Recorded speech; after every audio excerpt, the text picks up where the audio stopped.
The Star Sport podcast is brought to you by Access Credit Union. Access Credit Union, funding dreams for over 50 years.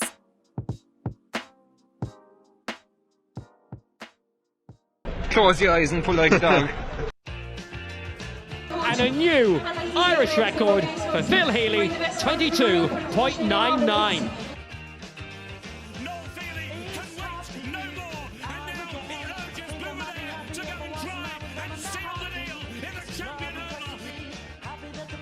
Christy Cooney hands over the Sam Maguire Cup to Graham Canty, Cork All-Ireland champions for the 7th time ever. Hello and welcome to the Star Sport podcast. My name is Dylan Mangan of the Southern Star and I'm joined as always by Star Sport editor Kieran McCarthy. Before we get into things, I'd just like to give our listeners a gentle reminder to please rate, review and subscribe to the podcast on Apple Podcasts, Spotify and YouTube. The Star Sport podcast is brought to you in association with our friends at Access Credit Union. Access Credit Union, where your bank really does matter. Choose credit union, choose local, choose community. Now, our main guest on this week's podcast is Laura Guest, who is the region's most successful rugby player ever. She's played in 3 World Cups, she's coached and played for Munster and was part of Ireland's only Grand Slam winning women's team in 2013. So she joins us to chat all things rugby as Jack Crowley is getting his chance on the world stage. He came on in Ireland's victory over South Africa in the World Cup at the weekend. Kieran chats to her about that, about Jack Crowley versus Ross Byrne, about Ireland's scrum and a whole lot more. So stick around for that. But first, Kieran, let's start with the weekend's club football action. And West Cork fans in general, I'd say, will be fairly happy as we have 7 teams into county semi-finals. But I want to start with one club in particular who came out of the weekend unhappy, and that is Clonakilty. They lost to Nemo Rangers 5-4 in monsoon conditions in Bandon. But Kieran, should the game even have gone ahead? That's the question Clonakilty are asking. That is the big question, because we all saw last weekend the heavens opened on Saturday and Sunday, and this game in particular in Bandon, and I know there's a couple of more across the county as well. Only one game actually fell to the weather at county level and 2 fell at Carbery level. But that game in Bandon on Saturday evening, like Matthew Hurley was there for us to cover the game, and he said it was just, conditions were absolutely horrendous there. And the Bandon pitch itself and the facilities, they're top class, and this isn't anything to do with the Bandon pitch, because we all know the facilities there are so good. But it's literally Mother Nature decided to play spoil sport on the day. And when you see the final score, 5 points to 4, you're like, Jesus Christ, kind of this is more akin to a soccer match than a quarter final of Cork's Premier Club Football Championship. Like, you had the champions of last year going up against the finalist of the year before. So what you had is 2 of the top teams in the county, yet because of the weather conditions, they weren't able to put on that footballing spectacle that everyone had hoped for. So it just became a war of attrition. It became survival more than a football game. And in Thursday's Southern Star, Matthew had he's got some match reaction from Owen Ryan, the Clonakilty selector. And just to give you a flavour of what Owen Ryan said after Clon lost that game, he said, "My first reaction is that game shouldn't have been played. Absolutely stupid. I mean, you go out and you train from January, and then you expect players to go out and play in that. You couldn't play football there. I mean, what would you call it? Break ball. I'm disappointed we lost, but it was a disgrace that we even played dangerous too." Owen Ryan wasn't mincing his words there. You could see, like, he was speaking just after the game too, so emotions would have been high, but his frustration is very evident, and he really does have a point. In Holly O'Sullivan's column on Thursday, he says that the conditions were borderline unplayable. Like, that's how bad it was. And it's all down to the elements, just that really bad weather. So maybe it's because of that tight schedule that the game couldn't have been postponed. But when you see Paddy Feen's picture, and I put it up on social media the weekend, Paddy Feen was our photographer at the game, and it's an action shot from the match. And it's an incredible picture in one sense, because it's just a splash of water everywhere. A Nemo player and a Clonakilty's Fergal Murphy challenging for the ball, and it's just, there's water everywhere, and it's just you kind of felt for the 2 teams. Whoever lost that game, it just wasn't fair. But I can totally understand why Clonakilty were aggrieved. And I know at the county board meeting on Tuesday night, it was raised about why there wasn't pitch inspections, why the game wasn't postponed. So it was an issue, and it is an issue, and it's something we should be more aware of going forward, because if we have our Premier Senior Football Championship, the top tier of club football in Cork, these two teams, Nemo and Clon, they've worked all season long to get to a position like this. But then because of elements totally outside of their control, i.e. the weather, that they can't play the game that they wanted to play, or the conditions aren't what we'd hope they would be, you would think a postponement would be the ideal situation, but it didn't happen in Clonard out. Yeah, and even like obviously it's easier for Nemo Rangers manager Paul O'Donovan to kind of get over the conditions, let's say, but even he was kind of upset at them. He said himself, like, you would have nearly wanted a swimming certificate, I think was the kind of big quote from him after the game. And like you say there, this is the premier like club football competition in Cork, and you would think maybe this is a lesson that they can learn for future seasons and future years, hopefully. You'd hope so. I'm just looking back now, quotes from the county board meeting that was on Tuesday night, and what Kevin O'Donovan said: to lose only one game last weekend was a miracle. Everyone will have their opinions. This board made a decision. Unfortunately, it backfired due to the weather. And what Kevin is talking about there is why no football quarterfinals were scheduled for Páirc Uí Chaoimh, because of course with the facilities up there, maybe the pitch would have been better prepared to cope with the weather conditions.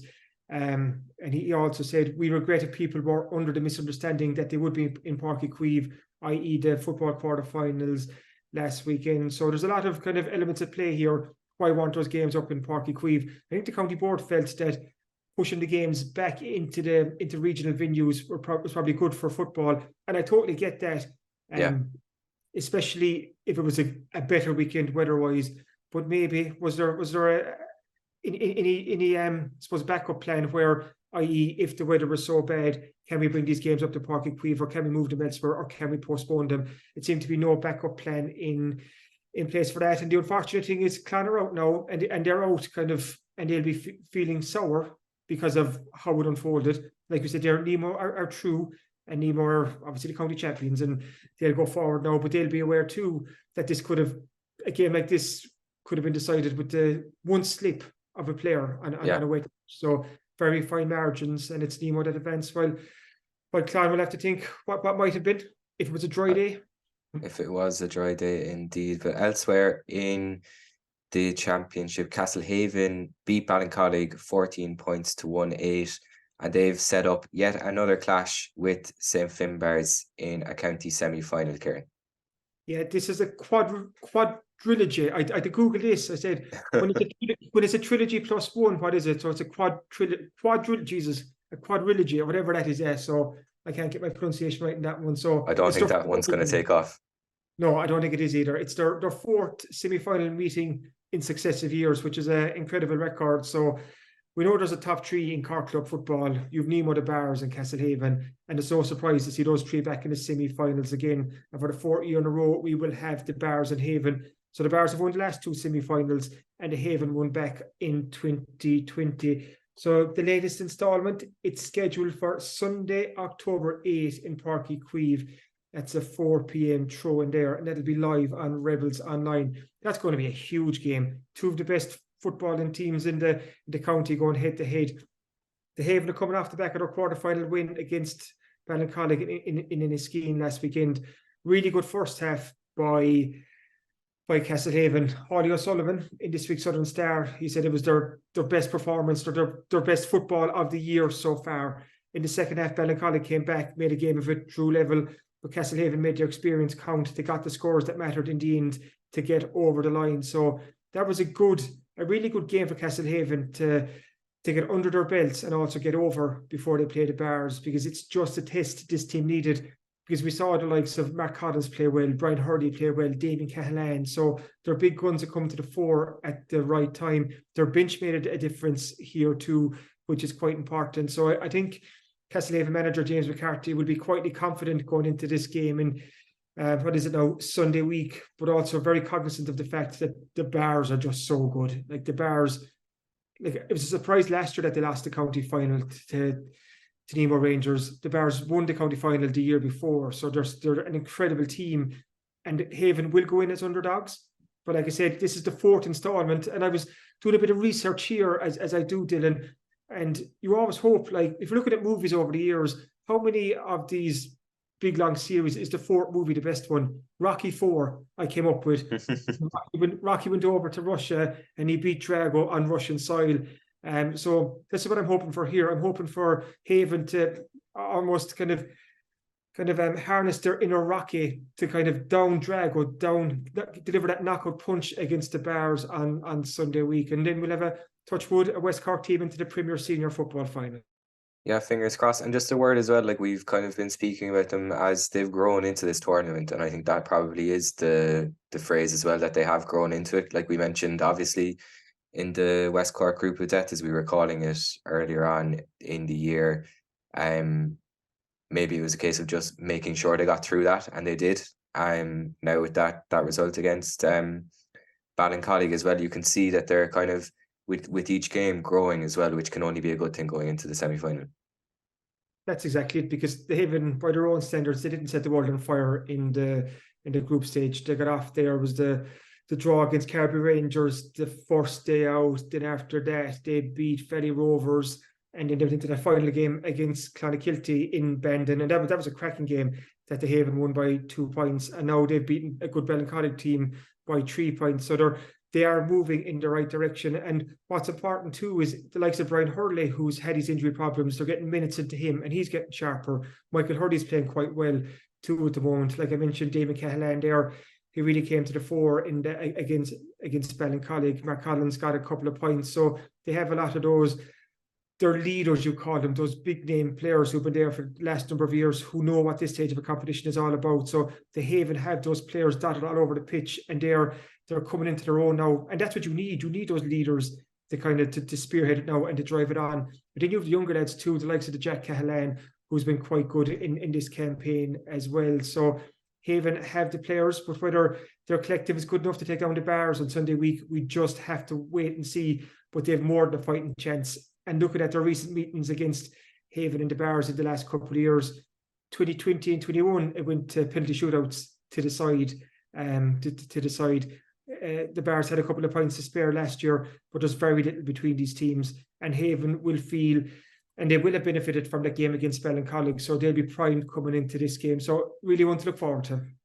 Yeah, absolutely. And moving on to Senior A, and Kieran, we'll be chatting in a little while about Newcestown's hurling semi-final this weekend, but they beat Canturk to make it into the semi-finals in this competition. They're joining Dawneys. We had Colm O'Shea on the podcast recently, so there's 2 West Cork teams into the semi-finals here.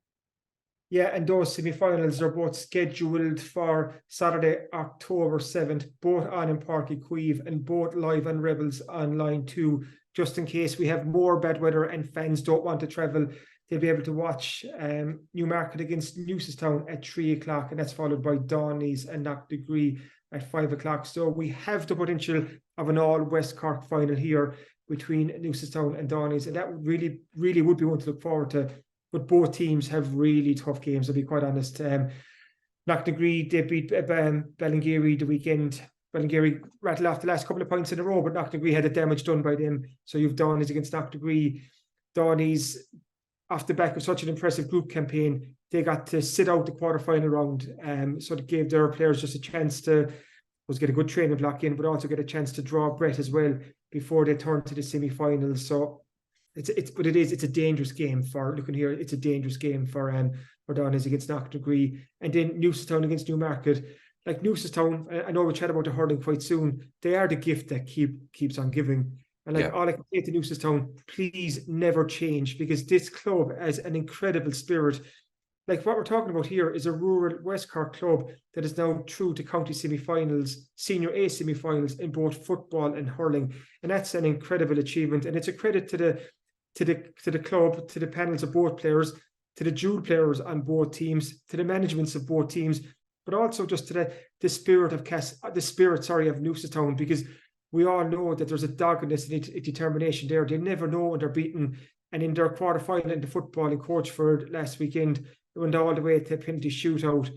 And Tim Buckley, after the manager, was saying that they upheld the club culture with their performance, and they certainly did. Christopher White was the hero, the goalkeeper, with two saves in the shootout. But it's just an incredible story, and it's just great to see what Newcestown are doing season after season after season. Because with this new split season, it is very hard for dual clubs, because these players are out weekend after weekend after weekend. Yet here we have Newcestown into county senior A semi-finals in both football and hurling. So huge credit to everyone involved. Yeah, and like in this Thursday Southern Star, in the match report there, you'll read that just after half time, midway through the second half, they're trading by 1-4 to 3 points. Now Kanturk finished on 2-4, so they kind of kept Kanturk quiet, albeit with that goal conceded, and came back.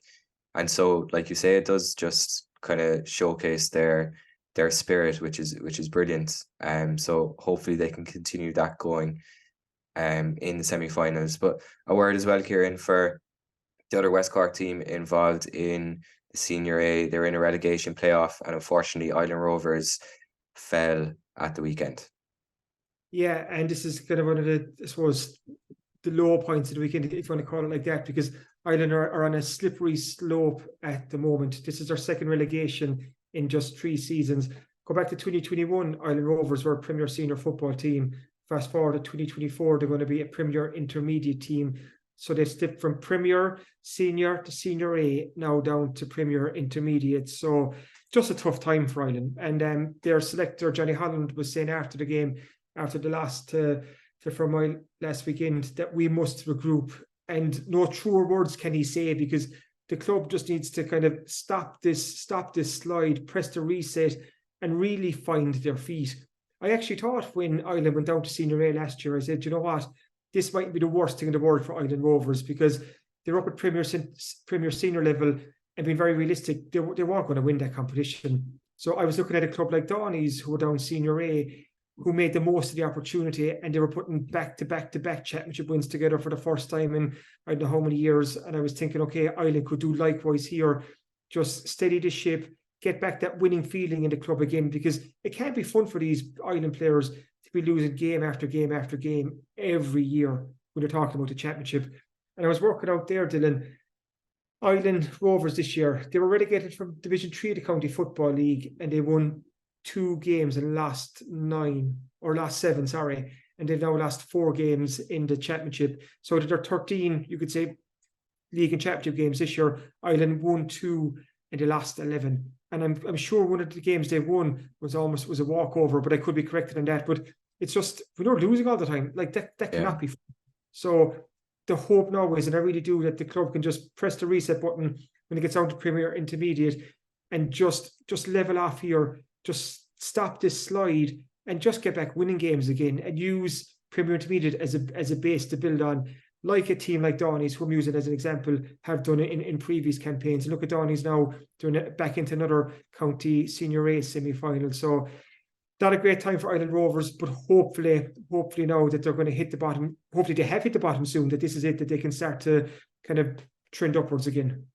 Yeah, absolutely. And speaking of Premier Intermediate, we have 2 teams into the semi-finals there as well, with the potential for an all West Cork final in Premier Intermediate as well.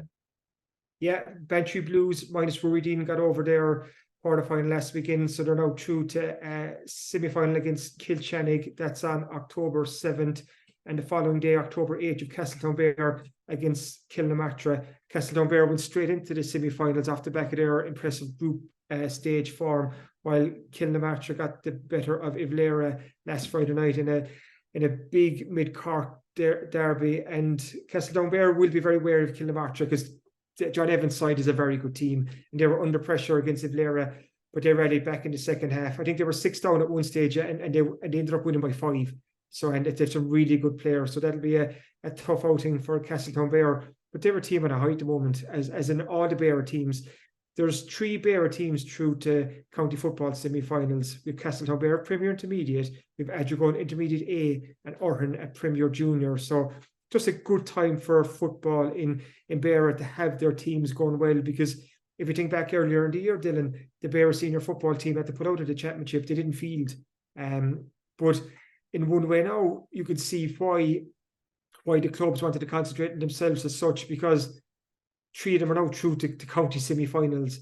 So what this means for the Beara football team going forward, I'm not too sure, because we all want to see the Beara football team back. But because of this condensed season, it really is hard. And if the Beara clubs can see how far they can go in a championship, maybe they'll want to look after themselves first rather than the division. I don't know. I'm only speculating. But what I think this does show is that there is really good footballers in Beara. So we do hope that we will see a Beara senior football team back next season, because what Castletown Beara, Adrigal, Orhan, they're proving this year is that there's really good footballers out west. So they're games to keep an eye on in the weeks ahead. But back to Bantry as well. They didn't play Rory Dean. He missed a game again the weekend. He got injured a couple of weeks back. But the feeling is he will be back for the semi-final, and they need Rory Dean for the game against Kilchannig. But what a great time for West Cork clubs. We've 7 through to semi-final. So touch wood, Dylan, we'll be here in 2 weeks' time. Looking forward to a few county finals for some of our local clubs. Yeah, 7 clubs through is great. And we'll move on to the hurling now, because we have 2 clubs that could potentially book their places in county finals this weekend. First up, we mentioned them earlier, Newcestown. Their dreams of a hurling and football double face a stiff test this weekend. They're taking on Carricktool in the Senior A hurling semi-final at Páirc Uí Chaoimh. That's on at 4 p.m. And like we said before, Kieran, it's just a testament to the club that they're in this position. Yeah, incredible. We touched on that earlier, Dylan, that they're going so well in both codes. And I think what happens when you have this, like the teams have momentum, because these players are now used to winning games weekend after weekend. So there is that momentum, and you're going from one weekend to the next, from one game to the other. On the downside, there could be injuries. You know, fellas could pick up niggles, especially those players playing across both teams. But we have an interview with the hurling manager Charlie Wilson in Thursday Star, and what he's saying here is there are a lot of bruised and battered bodies.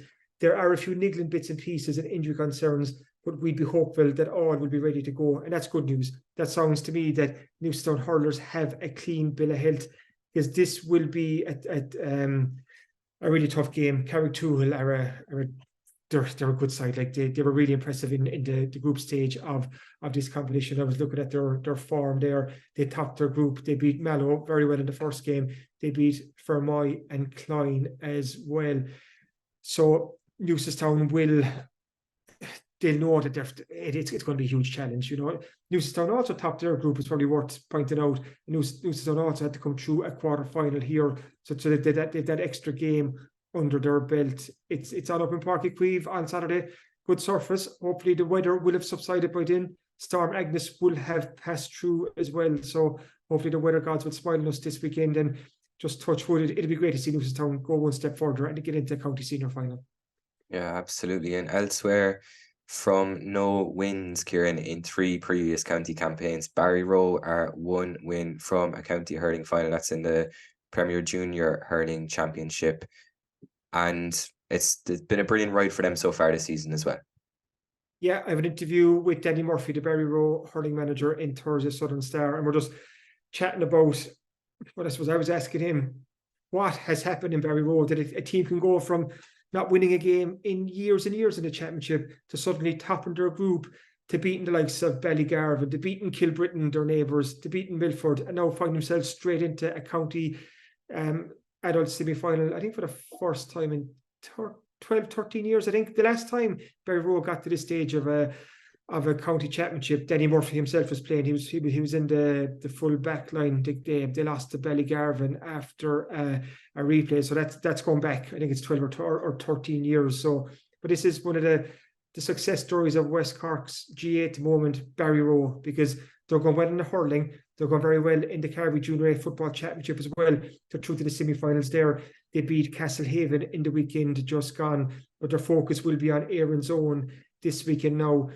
Erin's Own beat Mealan in the quarter-final, and Danny Murphy's making the point that Erin's Own having come up out of the junior ranks last year, that the junior champions usually do very well the next grade up the season after. So he's putting Berry Row as the underdogs going into this game. And I can see why, given Berry Row's form in the last couple of years and given the form of the junior A champions coming up to this grade.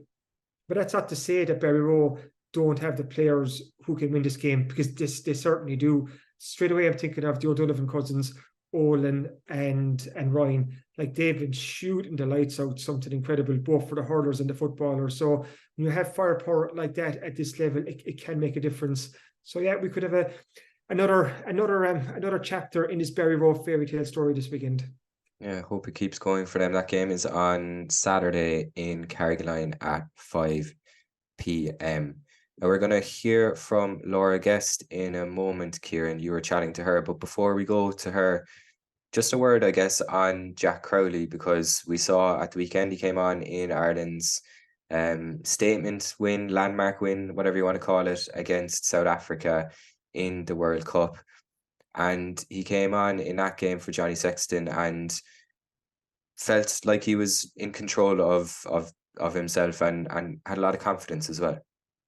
Yeah, like, that was a huge game for Jack Crowley to come on, like, in Thursday Star. Like I write that it's the biggest game of his career so far, and it has to be, against the reigning World Cup champions in a huge World Cup game on the main stage in the Stade de France in Paris, prime time Saturday night viewing, with the whole rugby world and the whole Irish sporting world were watching in too, because there was such a build up to this game, because it was billed as the crucial game in Pool B. It's like, we learn if Ireland are genuine World Cup contenders, or whether we're still a small bit off the really top teams such as South Africa and maybe France as well. So for Jack Crowley to be involved in that game, I think it speaks testament about the journey he's been on. You only have to go back, Dylan, to the start of 2021. He made his Pro 14 debut for Munster against Ulster. He came on up in the Kingspan Park, I think it was sometime in the second half, right? So that was the start of 2021. Fast forward 2.5 years, and he's scoring a penalty against the Springboks on the World Cup stage. And it was for a player of the caliber of Jack Crowley, you could say a penalty like that is almost a gimme, because you would expect him to put it over. Yeah. There's still pressure attached to a kick like that, and he's still delivered. But it highlights the journey that he's been on. Like, Jack is still only 23 years of age, yet here he is mixing it with the world's best, and it's just an incredible rise. Like, his story, like, we've written about it in the Star so much, like, his rise is just, there's so much involved in that. But for him to be in that position, I think it puts him in a good place going forward, because we have this subplot going on the whole time. Is it Jack Crowley or Ross Byrne for the backup to Johnny Sexton? And now Jack has been used against Romania and against South Africa, while Ross Byrne did quite well when he came off the bench against Tonga. But what I'm thinking is the fact that it was Jack who was trusted in South Africa, against South Africa, does that mean that he is ahead of Ross Byrne in the pecking order? I would think so. So it's going to be very interesting again to see what Andy Farrell does ahead of the Scotland game on October 7th. Yeah, but for Jack to be doing what he's doing is just incredible. And it's great for all of West Cork to have a local lad on that stage, because there's just huge interest locally. Yeah, absolutely. And that interest, I guess, links back to our guest on the podcast this week, who is Laura Guest, who, like I said at the top of the show, is West Cork's most successful rugby player ever. She's played in 3 World Cups herself, and you spoke to her about a lot more than just Jack Crowley, but Jack was one of the topics of your conversation as well. Yeah, like, Laura is just a trailblazer for West Cork rugby, not just women's rugby, but for men's rugby and West Cork rugby in general, because, like you said, she played in 3 Rugby World Cups. Like, she was part of the Ireland women's Grand Slam winning team back in 2013. She's won Interpros at Munster as a player and a coach. Like, she knows this game inside out. So who better to chat rugby with than one of our own, Laura Guest from Clonakilty. So it was brilliant to catch up with her. We talked about Jack Crowley. We talked about having Jack in a World Cup, what that means for West Cork rugby. But she also looks closely at the Irish team. analysing that performance the last day, on about the lineout that malfunctioned. We talk about the scrum, and she's been pretty impressed with that. I asked her to put her coaching cap on and put herself in Andy Farrell's shoes going into the Scotland game. What do? Do you wrap Johnny Sexton up in Cotton Road and try and protect him? Or do you put your best team out and risk injury before you head into, hopefully, a World Cup quarter-final? So myself and Laura get through an awful lot. Just great to have her on, because Laura has incredible knowledge. And as you hear from her now, like us all, she was delighted with the Ireland performance against the Springboks last Saturday night. Delighted now to be joined on the podcast by Laura Guest to reflect on a huge win for the Irish rugby team in the World Cup last weekend against South Africa. First off, Laura, how much did you enjoy that game? I don't know if enjoy is the right word. It was a tough one to watch. Partly while you're watching it, you're wishing you're there because the atmosphere looked amazing. But at the same point, the rugby was nervy for a long parts of the game, even for almost all the game. But I have to say the intensity that Ireland played with, particularly in defence, was very impressive. How does this game rank? Because since Saturday night, we've heard a lot of people put this down as one of the best World Cup games of all time. Like you said there, in terms of intensity, it was right up there. So as a spectacle and as a rugby fan and a former rugby player yourself and a rugby coach, how would you rate the game? I don't know if you're looking at a classic rugby fixture that you say it was one of the greats, but I think I suppose the importance of the fixture, it was a real test match from the point of view of every point it mattered. And yes, it was kind of funny because it was untypical of Ireland in places, particularly Johnny maybe turning down opportunity for 3 points early on and kind of building that lead. I think it was Donal Lenihan said it in commentary that, against the Springboks in particular, you need to build a lead. So it was very unusual to see Ireland turn down points and go to a lineup that wasn't really functioning correctly. I don't know that it was vintage test rugby, but at the same point, it was everything you ask for in test rugby, in that it was nail biting, it was ferocious. The defence, the tackles, the set piece, like Ireland's set piece, the scrum in particular is extremely impressive at this point in time. So I hope there's still more in Ireland, and I hope we're getting closer to a full performance, if you like, in that I think the lineout still is a big problem. But I'm just hopeful that they are, I don't know, something up their sleeve and they're just not giving everything away just yet. You have to say that the intensity, the professionalism even of Ireland has been very impressive. They have a job to do, and every one of their players just seem to be zoned in on the correct detail. Everything is needed. And for the first time in a long time, I think we have proper depth. Conor Murray was probably at his best when he came on, like even stealing a ball and winning a penalty. Like, I don't know if we've ever seen Conor Murray that good, or maybe it's a long time since we've seen him that good. So look, I think it's still quite exciting. I think it's still going in Ireland's favour, but it's great too that we're saying that they're not perfect, and yet they've beaten the world champions in Paris.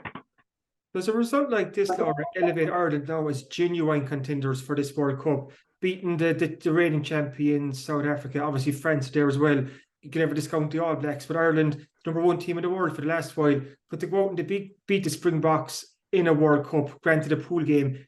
What does that tell us about Ireland's, I suppose, where we rank going into the business end of this competition?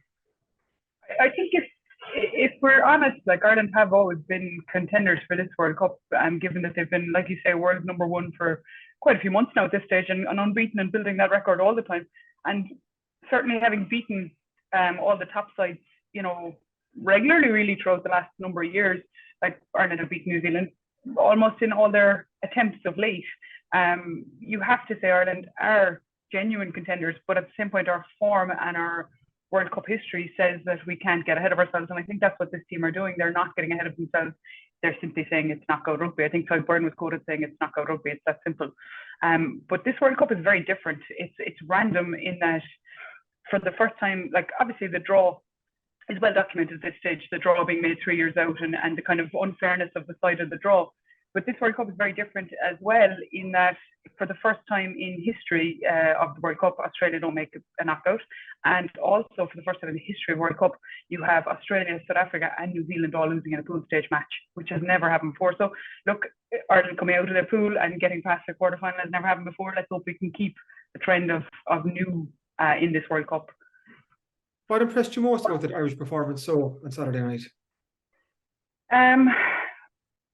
like I say, I think it's nearly the professionalism of it. I think Ireland have never been as good as they currently are. I think Andrew Porter, for years we were saying, oh, we've got a world-class front row in Tadhg Furlong, and Andrew Porter has now become a world-class front row as well. Him playing 70-odd minutes of a test match, and his conditioning, his physical conditioning is so impressive. I just think he's getting better and better.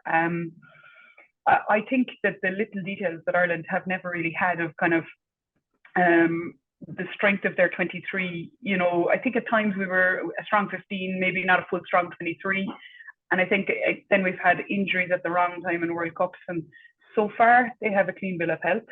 And so far that depth in our squad is there and is paying off. It's really exciting time to be an Irish rugby fan. But I think the Irish scrum, Bundy Aki has probably never played as well as he's playing currently. I think I saw something there lately that said, in the last day or two, that said, if you look for Ireland's 3 best performances, you just look to Connacht, because Mac Hansen, Finlay Bealham and Bundy Aki. And again, that depth behind Furlong we've been lacking, and Finlay Bealham has become a very good option there. He wasn't always, it's taken a lot of hard work, but those kind of small details that are huge, really, of Porter becoming that world-class loosehead, Finlay Bealham being a proper backup to Tadhg Furlong, and the form of Bundy Aki is just we need every bit of him. It really is, well, for the strength of what is coming against us. But he has been immense against Tonga and against South Africa again at the weekend. You mentioned the Irish scrum there, Laura. Can you tell us what's impressed you about it? Because we were under pressure times against South Africa the last day. Like the size of their pack is incredible, but the Irish scrum held up so well. Yeah, I feel that they're all 8, and they're rock solid when they need to be. And yes, they are under pressure. They have been under pressure, but they have really ground out a steady scrum when it was really needed. And then I think a bit of 9 defence around and back row defence has been impressive. And again, I just feel like that they're all in the same off the same hymn sheet, which is what you're looking for, and they all are acutely aware of their own jobs. I still think we probably don't have any of our hookers in top form. It was good to see Dan Sheehan back, but you'd imagine that he will be our starter again, and that we're going to get better with Dan Sheehan as our starter. That's no disrespect to Ronan Furlong, or Ronan Kelleher, sorry, or Herring. I just think Dan Sheehan is a different level against those two. And why the Irish fans, maybe we're getting a bit carried away now after beating the Springboks. Like that game against Scotland the weekend after next is going to be huge. Like that's a real banana skin there, because the Scots, you could see it in the press conference after their win the last day against Tonga. Like they're kind of saying, well, the Irish fans think they're already in the quarterfinal against New Zealand, so they'll be geared up for that. So just talk to me about like the Irish team preparing for that game. What you think their mindset will be like, how they get focused in for playing Scotland. In ways, I think nothing changes. I think they go back and they just go prepare for their next test match. They do their bit of homework on Scotland's performances. I think previous form against Scotland kind of might account for nothing really. But at the same point, Ireland won't be fearing Scotland in that they have had the measure of them. I do think Ireland are superior to Scotland, but I think no different to our first 2 matches, we're going to need a better start, is the reality as well. We weren't too bad against Scotland with our start, but we were sluggish and probably just a bit off maybe in the first 15 otherwise. And so again, I think it's minute by minute, but you would think that Ireland will be comfortable, but at the same point, I think it won't be taken for granted. And I don't think Andy Farrell looks like he's going to get ahead of himself. I don't think any of the players look like they're going to get ahead of themselves. And I'd say it's all on now preparing for Scotland. I do think we're going to need a better line out against Scotland, because I think, again, without the better line out, our future in the tournament is probably not going to be winning it. So I think that's a good opportunity to get a better line out going, and then keep our defensive ferocity, really, keep that. And, hopefully, again, we get more tries going, because we've played well, let's face it, but we haven't been, I would say, yes, at our top. What do you think happened to the Irish line-out, especially in the first half against South Africa? Was it the pressure they were putting on us, or did it just those split-second little malfunctions on our part? I'm a bit uncertain. I think actually our lineout hasn't been itself all season. I think even in the Six Nations it wasn't quite itself, and it's hard to know why, because the same personnel is there, the same coach is there. So like part of you has to say, you know, is it that they're, you know, trying to hold something back, and are they slightly off because they're not, you know, doing what they should normally do or will normally do or plan to do in the knockout stages? But I don't know. It just seems maybe that as well, if we've got the same personnel, that maybe people are getting better at doing their homework on us, and so that bit more invention is now needed. And like I say, maybe it is that we're holding something back. Like, let's face it, lineout is a little bit like a game of chess in ways. You try to preempt, and you try to figure out, and you try to plan for where you want to be next. But at the same point, I don't know. Our personnel haven't crazy changed, but our success rate is not quite there. As a coach yourself now, put yourself in Andy Farrell's shoes going into the game against Scotland. Do you go with your strongest team, or do you rest someone like a Johnny Sexton and give other fellas a bit of game time, knowing that there are hopefully bigger games coming down the line? How would you prepare for a game like this? Yeah, that's, I think, the burning question, and thankfully Andy Farrell is far better placed than me to be making that choice. But I think it gets, again, a fine balance between a bit of rest for some of his top players. Like, I do think you could see Johnny not, but at the same point, Johnny is captain. It's Johnny's last World Cup. Johnny could be saying, I'll play for 40, or, you know, we don't know. But Ireland are better with Johnny Sexton, that's no question. But at the same point, I think there might need to be a balance of giving our first team some break. Can Porter play every single match and start every single match? I don't know. Do we need him? We probably do. But at the same point, you would love to see the likes of Stuart McCluskey get a go, and maybe Bundy get a break, given that, again, he's been so active and so intense, 2 man of the matches already. But I'd say, again, it's whatever's on the training ground, and maybe we're not privy to that, but hopefully he'll be playing his form players out of the training ground, and hopefully he can. Hopefully they're sharp enough because of everyone, and again, the collective looks good. So hopefully we are seeing, the correct pictures coming out of it. It looks like a happy camp. It looks like everyone is knowing their role. It looks like they're getting a good balance on a bit of downtime after games. And I would like to see Stuart McCluskey play, because, again, I do think it's going to be a squad effort. But I don't know, is the reality. I'm not sure. I think we could see Sexton. I feel like he'll want to play every match, but maybe we won't see him for as long as he has played to date. Let's face it, he still had 6 months of no rugby, so maybe he is fresh. And so I wouldn't be surprised to see Sexton. I probably would be surprised if we saw Aki again. Just the physicality he's playing with, I'm not sure. Maybe it's an opportunity to get him a rest. And then in the pack, again, you don't know, I suppose, but it looks like they're able for the test rugby, but at the same point, that's it's taking a lot out of them as well. But I would imagine we'll see Dan Sheehan start. And after that, I don't know. I would like to see, if you like, some of our front five rested. But at the same point, in that balance, you've got to get a win. Let's face it, it's still knockout rugby. And we have local involvement in the World Cup. Jack Crowley came up through Brendan Rugby Club, Bandon Grammar. Great to have that West Cork involvement. He got the nod now against Romania and against South Africa. Obviously, there's that almost subplot, Jack Crowley against Ross Byrne as the kind of the stand-in for Johnny Sexton. Do you think Jack's in the driving seat here, or what's going to happen, you think, in the next game? Yeah, it's kind of funny as well, and I think Jack has played really well when he's come on, and he's done what he's supposed to do, but I think they're both good goal kickers. Again, like you read and you see bits, and you think that if Sexton starts, it's more likely Jack Crowley will be on the bench, because he's a better impact and he's a little bit different maybe to Ross Byrne. But then it's not necessarily as clear cut if Sexton doesn't start as to which of Ross Byrne and Jack Crowley start.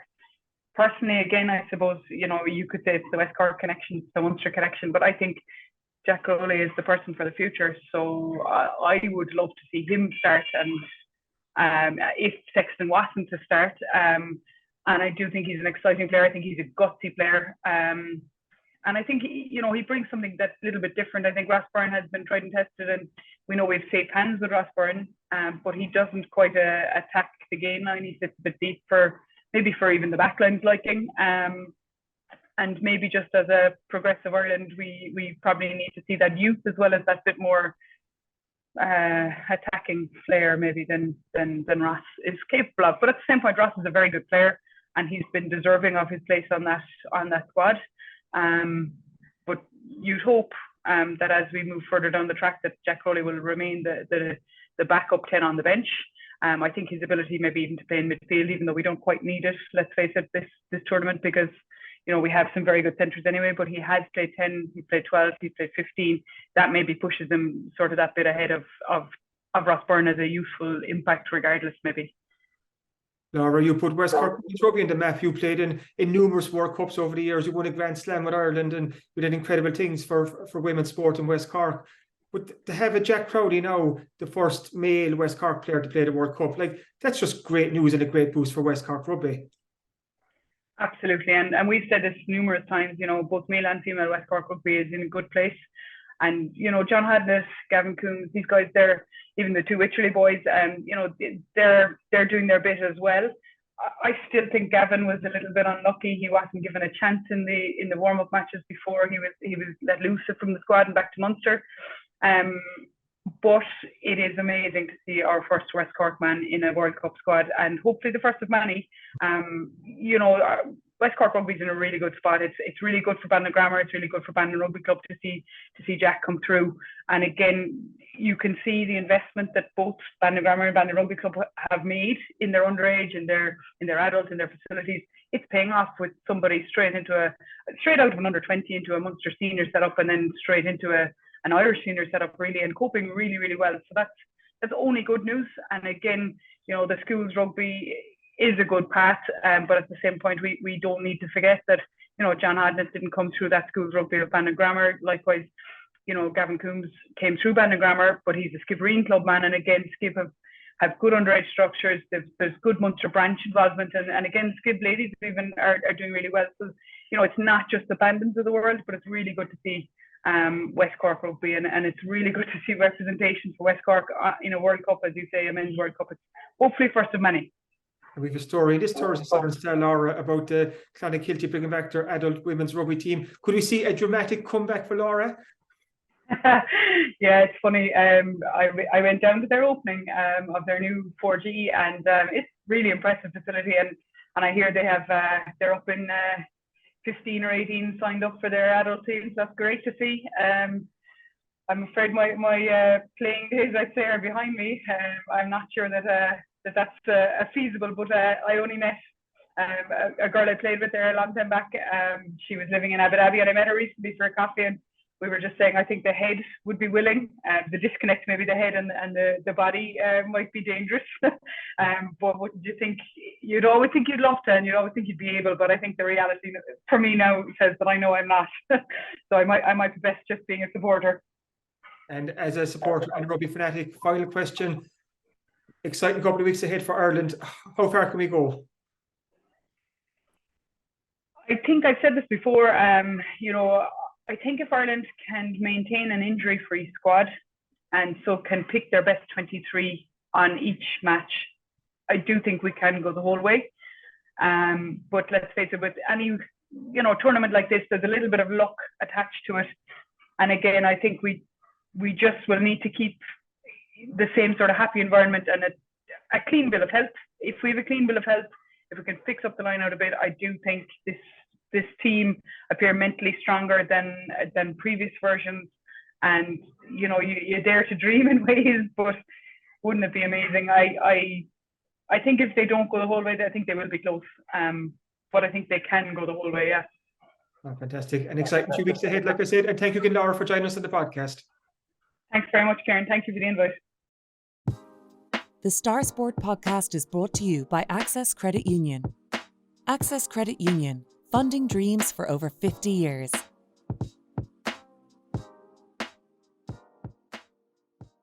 Welcome back to the Star Sport podcast. And Kieran, now is the time of the week where we take a quick look at what's on in this week's Southern Star. No surprise, the sports section is action-packed and it's GAA heavy again at this time of the year.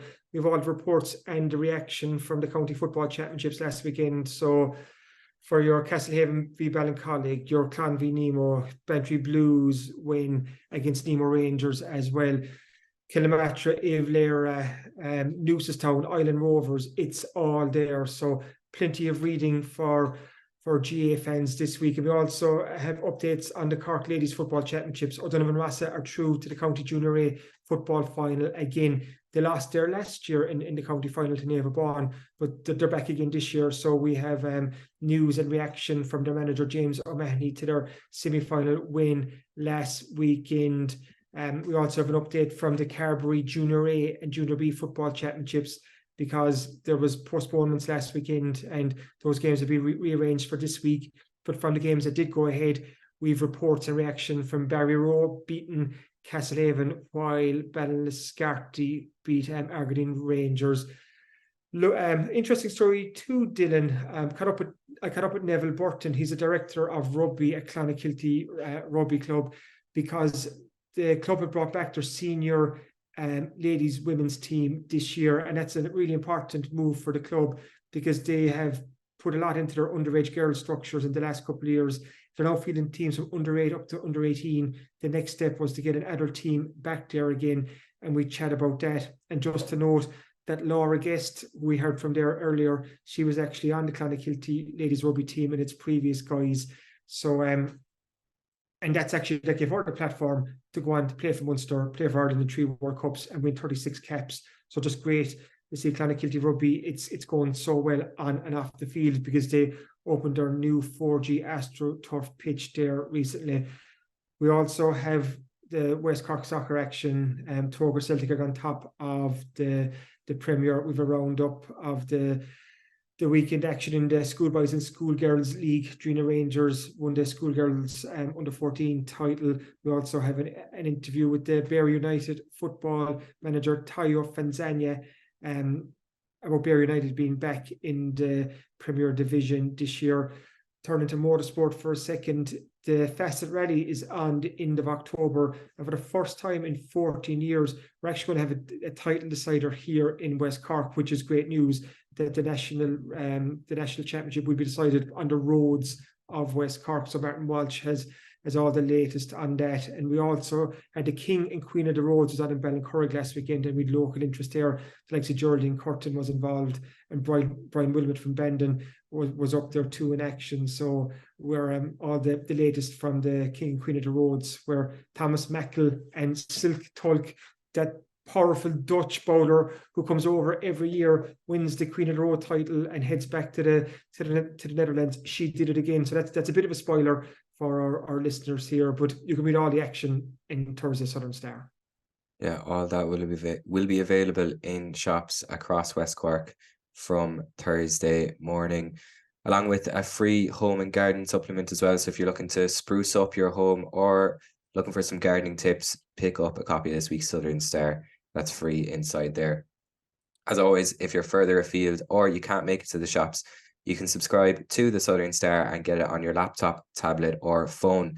Just head to subscribe.southernstar.ie, enter your details, and you'll get an exact replica of the newspaper for less than €2 per week, along with full access to our website as well. As always, thanks for listening to the Star Sport podcast, and thanks again to our sponsors at Access Credit Union. If you've enjoyed this, please remember to rate, review and subscribe wherever you get your podcasts, and we'll be back again next week. Thanks for listening.